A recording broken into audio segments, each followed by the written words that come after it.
Okay, back to GeoGebra with the two sliders. I always forget what the equation of the sphere is parametrically, but here it is. So cosine, sine, sine, sine, cosine. So I think I can remember that. Let me go back to here. So the command to create that sphere, as you figured out in your video, was surface. I'll just keep the radius as 1.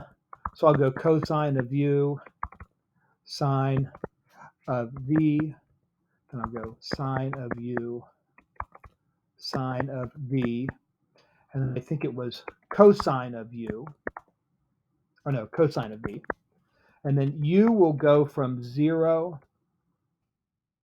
to my n slider, and v will go from 0 to my m slider. And I think the m slider could probably go to 2 pi, not to pi, but anyway.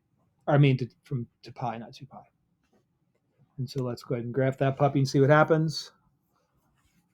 And there's that. Nothing. Oh, there it goes.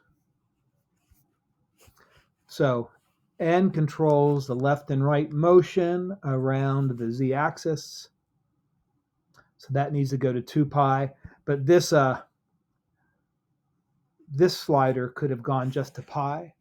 So I can, just like in Desmos, I can click on that endpoint and I can change that to pi. So that'll work out well. So what I do is I make my sliders, especially when I'm working with 3D, I use the slider command. So I give it a name at first, G equals slider. And I can also, in GeoGebra, I can give it an actual name. So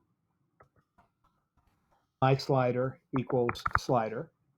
And I could use this in a calculation. So from 0 to 2 pi, pi over 180. I could use my slider in some other calculation. So I could go to my slider. You can see up in the top line, I can use that in a calculation. So that's the second one.